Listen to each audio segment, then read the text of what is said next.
नमस्कार,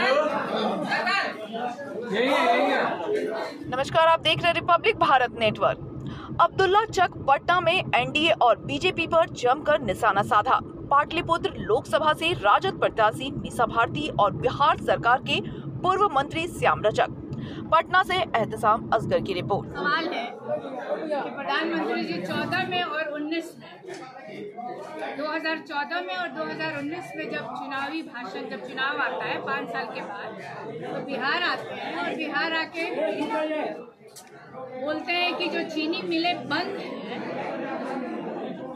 तो अगले चुनाव में जब मैं बिहार आऊंगा तो उस चीनी मिल के चीनी से चाय पीऊंगा। किस दिन चाय पियेंगे, दिन बताएं। सोमवार को पियेंगे कि रविवार को पियेंगे कि बुधवार को पियेंगे। कौन से जिले की जो चीनी मिल चालू करवा दी है नरेंद्र मोदी जी ने, उस चीनी मिल का चाय पियेंगे। हम लोग को भी उसका न्योता दिया जाए। तो ये मैं मीडिया के माध्यम से ये प्रश्न प्रधानमंत्री जी से। मैडम, 400 पार का दावा हो रहा था बीजेपी की तरफ से। प्रधानमंत्री जी एक और वादा, बहुत जब बिहार आते हैं तो उनको बहुत याद आता है। स्पेशल पैकेज देंगे बिहार, स्पेशल राज्य का दर्जा मिलेगा। कब मिलेगा, साल बताएंगे, तारीख बताएंगे, समय बताएंगे क्या प्रधानमंत्री?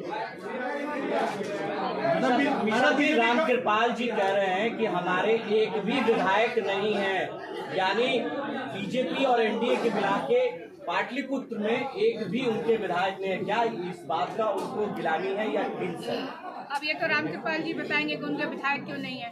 और जितने भी 40 लोकसभा के जो प्रत्याशी हैं एनडीए गठबंधन के, क्या वो अपने चेहरे पे चुनाव लड़ रहे हैं? वो तो नरेंद्र मोदी के चेहरे पे चुनाव लड़ रहे हैं। तो देखा जाए तो एक तरह से सांसद भी नहीं है। 40 में से 39 सीटों में तो वहाँ सांसद भी नहीं है, क्योंकि वो तो अपने चेहरे पे चुनाव लड़ते नहीं है लोग, चाहे वो 14 का चुनाव हो, चाहे वो 19 का चुनाव हो। लेकिन 2024 का चुनाव जनता ने भाजपा की, नरेंद्र मोदी की और एनडीए गठबंधन की विदाई इस बार तय रखी।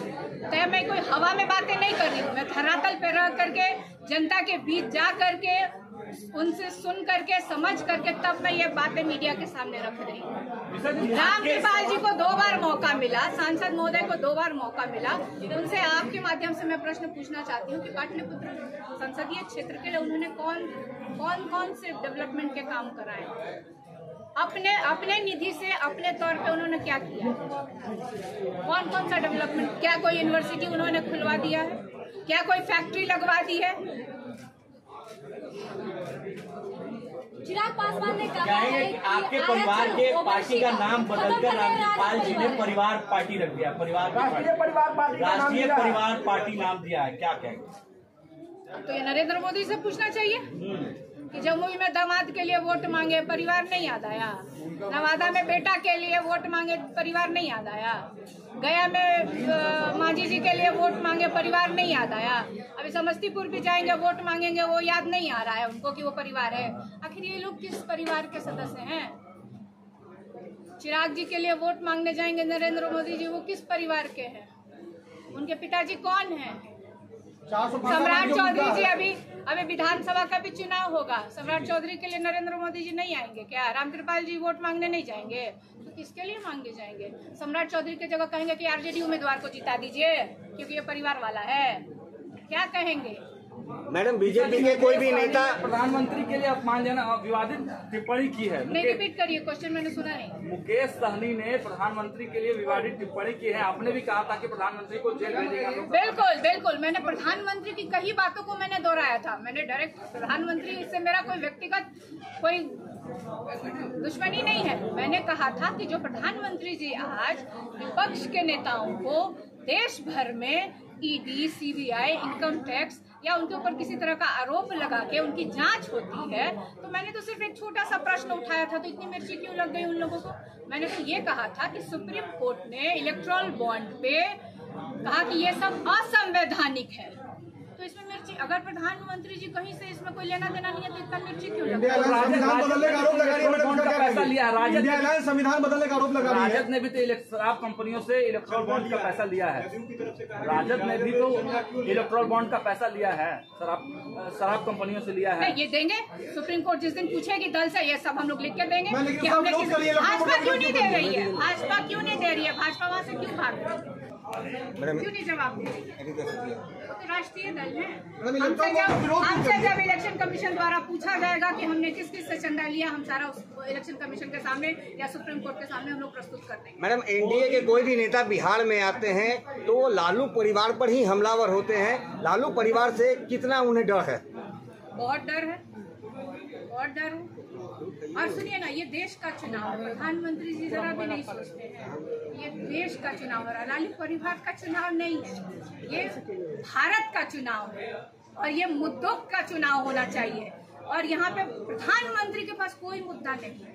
क्या वो बेरोजगारी पे बोल रहे हैं? क्या वो महंगाई पे बोल रहे हैं? क्या वो किसानों के मुद्दे पे बोल रहे हैं कि उनकी आय कब दुगनी करेंगे, कौन से साल में करेंगे, एमएसपी कब लागू करेंगे? लेकिन मीसा जी, प्रधानमंत्री का उम्मीदवार कोई चेहरा तो नहीं है ना आपके पास। वो कह रहे हैं आपकी सरकार बनेगी तो एक एक साल सबको हम तय कर लेंगे। हमारी यूपीए की गवर्नमेंट पहले भी हम लोग सब मिलकर मुख्यमंत्री आपकी जेल में है, भ्रष्टाचार को लेकर कर लेंगे। यही तो मैंने कहा था कि हमारी भी सरकार होगी। जितने तरह का आरोप लग रहा है हम लोग भी जांच कराएंगे, फिर सब लोग। संविधान बदलने की बात कही जा रही है मैम। मैं नहीं कह रही हूँ, ये भाजपा के नेता के वीडियो वायरल हो रहे हैं, ये हम नहीं कह रहे हैं। ये भाजपा के नेता और कहीं वीडियो वायरल हो रहा और वो कह रहे हैं कि उनको 400 पार चाहिए क्योंकि वो संविधान में संशोधन। कांग्रेस के राज में भी 400 पार हुआ था, लेकिन संविधान को नहीं बदला गया, तो उसमें फिर ये आरोप क्यों लगाया जा रहा है? उस समय कांग्रेस के नेता का वीडियो वायरल नहीं होता था, अभी भाजपा के नेताओं का वीडियो वायरल हो रहा बोलते हुए। इलेक्ट्रॉल बोर्ड का विरोध किया जा रहा है विपक्ष के द्वारा, क्या इलेक्ट्रॉल बोर्ड को लेकर? हम विरोध नहीं कर रहे हैं, हम सिर्फ सुप्रीम कोर्ट की टिप्पणी को उठा करके हम लोग बातें कर रहे हैं। बिहार में पिछले बार मैम खाता नहीं खुला था, भाजपा का भी बहुत बार खाता नहीं खुला है, खुला ना। मीसा जी, एक सवाल है। रामकृपाल यादव 10 साल यहाँ सांसद रहे, इस बार क्या रणनीति आपकी है जो उनसे निपटेंगे? इस बार मीसा भारती रणनीति नहीं तय कर रही है, इस बार पाटलिपुत्रा की जनता ने रणनीति तय कर रखा है। जिस तरह से 2 बार उनको मौका मिला सांसद महोदय को और उन्होंने क्षेत्र का कोई विकास का कार्य नहीं। वोटर है, उससे मैं यही अपील करूंगी कि वो अपना वोट का प्रयोग जरूर करें, जिसको भी दें। और मुझे पूरी उम्मीद है कि वो जो पिछला जो उन लोगों ने देखा कि किस तरह से देश में चल रहा है, और मुझे पूरा उम्मीद है कि जो फर्स्ट टाइम वोटर है खास तौर पे वो इंडिया गठबंधन के प्रति पूरा झुकाव। जनता को शुभकामना से संदेश दे दीजिए, संदेश दे दीजिए जनता को, जनता सुनना चाहती है। नहीं मतलब क्या संदेश? परसा आप आई हैं, परसा के लोगों को क्या संदेश देंगे? जीत कराएंगे तो क्या करेंगी परसा के लिए? नहीं, परसा के लोगों को, मैं परसा में हूँ अभी यहाँ पे, तो परसा के लिए एक अपनी अलग समस्या है। बहुत जगह मैं गई तो वहाँ पे एक जो रेलवे ट्रैक, वहाँ पे सड़क की बात कर रहे थे, वहाँ जल जमाव बहुत होता है। अभी मैं इतवारपुर में थी तो वहाँ पे उन लोगों ने पूछा, बहुत सारी ऐसी चीज़ें हैं जो लोकल इश्यूज हैं। और बहुत जल्द मैंने कहा कि मैं पाटलिपुत्र क्षेत्र के स्पेशली, क्योंकि 6 विधानसभा वहाँ आता है और हर एक विधानसभा की अपनी समस्या अलग अलग। जैसे विक्रम जाती हूँ तो वहाँ ट्रॉमा सेंटर का है, इला का है, लाइब्रेरी का इशू है, तो ये सब चीज़ें तो बहुत जल्दी एक छोटा सा एक मैनिफेस्टो में अपने पाटलिपुत्र क्षेत्र की आप सबके सामने लेकर के आऊँगी और उसकी चर्चा। चलिए, धन्यवाद मैम।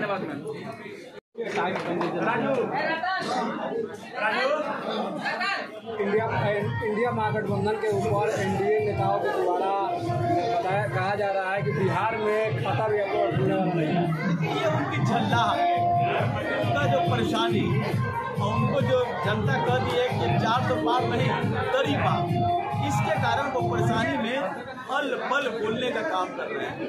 जनता पूछ रही है बेरोजगारी पर आपने क्या किया, जनता पूछ रही है महंगाई पर आपने क्या किया, जनता पूछ रही है किसानों को आज गन्ना का क्या हुआ, जनता पूछ रही है कि हमारे बच्चों को जो आज भविष्य अंधकार हो गया है उसका भविष्य पर आप सवाल कीजिए। जनता पूछ रही है कि अमीरों का धन बढ़ रहा है, गरीबों की धन कम रहा है। ये देश में डॉलर का कीमत बढ़ रहा है और रुपया का कीमत घट रहा है, रुपया का मूल्य हो रहा है। कल ही आया है, कल ही रिपोर्ट आई है कि 83 रुपया पहले था 63-62 रुपया, अब 83 रुपया हो गया $1 का कीमत। तो ये स्थिति में जनता जानना चाह रही है कि आप क्या कर रहे हैं। क्या इस देश में 20 घर ही जो पूंजीपति के लोग हैं वही है क्या? और संविधान बाबा साहब ने बनाने का काम किया तो बाबा साहब अम्बेडकर के संविधान को खत्म करना चाहते हैं, खत्म नहीं होने देंगे। 2 अप्रैल को अनुसूचित जाति जनजाति अत्याचार अधिनियम को खत्म करने की कोशिश की थी सरकार, हम लोगों ने सड़क पर आकर के उसको बहाल कराने का काम किया। जनता चुप रहने वाली नहीं है, ये संविधान को खत्म करेगा। कि बाबा साहब अम्बेडकर से इनको गिरना होती है, इनको शर्म लगता है। ये देश को बनाने वाले लोगों से इनको गिरना है। इस देश में अशफाक उल्ला ने फांसी चढ़ा, इस देश में भगत अब्दुल हमीद ने पाकिस्तान से लड़ाई लड़ने की। क्या ये देशभक्त नहीं है? आप मुसलमानों को टारगेट करते हो। मुसलमान इस देश के नागरिक नहीं है क्या? क्या उनका योगदान नहीं है क्या? या आर्थिक स्थिति बनाने में, समाज की स्थिति बनाने में, राजनीतिक स्थिति बनाने में सब मुसलमानों की भागीदारी नहीं है। आप देश को क्यों बांटना चाहते हैं? एक बार बट गया, अब हम अपने दिलों को बांटना नहीं चाहते। ये बांटने वाले ये सावरकर के लोग हैं। सावरकर ने क्या कहा था? अंग्रेजों से माफी मांगा और हिंदू मुसलमान सावरकर की किताब पढ़ो, मंच ऑफ थॉट पढ़ो, देखोगे क्या हाल है। मुसलमानों का नहीं, मुसलमानों का फर्स्ट टारगेट है, सेकंड टारगेट है दलित, थर्ड टारगेट है आदिवासी, चौथा टारगेट है महिला। क्या है उनका संविधान? अनुवाद क्या है? कि औरतों का अधिकार नहीं होगा। लेकिन बाबा साहब ने कहा कि हम समतामूलक समाज बनाएंगे। संविधान में यह समतामूलक समाज है और एक तरफ औरतों को अधिकार से वंचित करने वाले, एक तरफ देश में दलितों को अधिकार से वंचित करना वो चाहते हैं। हम अनुसूचित जाति को आरक्षण तो ठीक नहीं है, ये हमारा अधिकार है, ये संविधान में दिया प्रदत्त अधिकार है। इसलिए ये लोग इससे चले रहे और देश को तोड़ना चाहते हैं। हम तोड़ने नहीं देंगे, संविधान को खत्म नहीं होने देंगे और देश से इन लोगों को तरी पार करेंगे। सर, आज जो है मीसा भारती निकली हुई हैं, पाटलिपुत्रा लोकसभा में भ्रमण कर रही हैं और अब्दुल्ला चक भी पहुँच रही हैं। तो सर, ऐसे में राम कृपाल यादव कह रहे हैं कि चाहे वो कितना भी जनसंपर्क कर ले, इस बार जो है मीसा भारती को भारी मतों से हराने का काम करेंगे। क्यों बेचैन हो रहे हैं? क्यों छटपटाहट है? जब वो हार रहे हैं उनके अनुसार, तो उनको तो आराम से घर में सोना चाहिए, अपने बंगले में सोना चाहिए। उनको क्यों छटपटाहट है? क्यों परेशानी है? जनता उनको नकार चुकी है। जनता उनको हर जगह क्या क्या कर रही है हम नहीं कहेंगे। मेरे पुराने मित्र रहे हैं, मैं उनके साथ कुछ होता है तो मुझे भी दर्द होता है, लेकिन दर्द क्या करें? जो अपने कर्मों का फल भुगत रहे हैं, उस कर्म का फल उनको भुगतना है।